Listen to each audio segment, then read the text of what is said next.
दूज पर बहनें भाई के माथे पर तिलक लगाकर उनके सुखमय जीवन, उज्जवल भविष्य और लंबी आयु की कामना करती हैं। वहीं भाई भी अपने कर्तव्य के निर्वहन का संकल्प लेते हैं।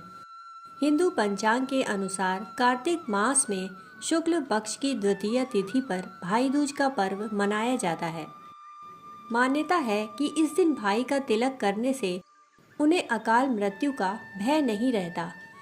भाई दूज के पावन पर्व की कथा सूर्यदेव पुत्र यम और यमुना से जुड़ी हुई है। आइए जानते हैं भाई बहन के पावन प्रेम की कथा भाई दूज के बारे में।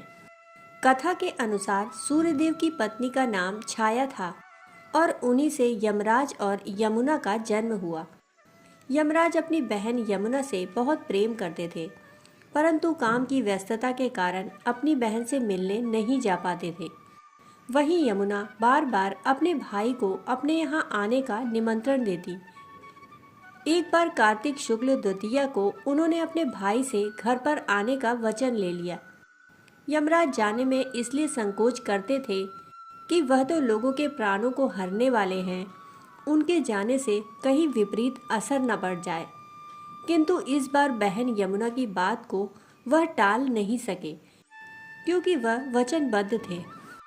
इसके बाद जब यमदेव अपनी बहन यमुना के घर पहुंचे तो उन्हें देखकर यमुना खुशी से प्रफुल्लित हो उठी, जिसके बाद भाव विभोर होकर यमुना ने अपने भाई के लिए तरह तरह के व्यंजन बनाए और उनका आदर सत्कार किया। अपने प्रति बहन का इतना प्रेम देखकर यमराज को अत्यंत प्रसन्नता हुई। उन्होंने यमुना को खूब सारी भेंट दी। साथ ही यमदेव ने वर मांगने को कहा। इस पर यमुना ने कहा, भाई आप हर साल कार्तिक शुक्ल पक्ष की द्वितीया को मेरे घर आकर भोजन करें। यमराज ने भी उन्हें तथास्तु कहते हुए रत्न, वस्त्र आदि ढेर सारे उपहार भेंट में दिए। तभी से ऐसी मान्यता है कि जो भाई इस दिन यमुना नदी में स्नान कर बहन के आतिथ्य को स्वीकार करता है, उसे यम का भय नहीं रहता।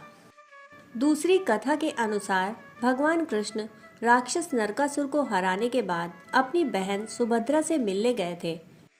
उस दिन कार्तिक मास की द्वितीया तिथि थी। तभी से इस दिन को भाई दूज के रूप में मनाया जाता है। मान्यता है कि सुभद्रा की तरह भाई के माथे पर तिलक लगाकर सत्कार करने से भाई बहन के बीच प्रेम बढ़ता है। दोस्तों, कहानी सुनने के लिए आप सभी का बहुत बहुत आभार। फिर मिलते हैं ऐसी ही कहानी के साथ। तब तक के लिए आप सभी को भाई दूज के पर्व की अनेक अनेक शुभकामनाएं।